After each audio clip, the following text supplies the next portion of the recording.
মেয়ের ছোট ভাইয়ের অসুখ হয়েছে, মেজো ভাই সুস্থ সবল আছে এখনো। আস্তাগফিরুল্লাহ।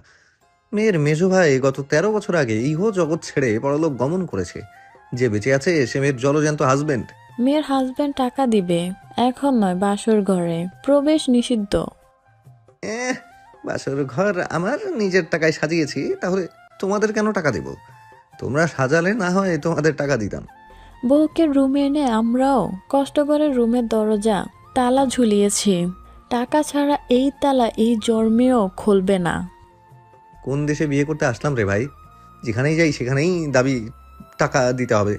এত টাকা কোথায় পাবো আমি? এতগুলো বছর জামাই নিতে কি করছো? শোক পালন করেছি। কিসের সুখ? সে মেলা বড় কাহিনী। এই কাহিনী বলতে বলতে আমার বাসর রাত শেষ হয়ে বাসি রাত চলে আসবে। টাকা না দিলে বাসি রাত পালন করতে হবে।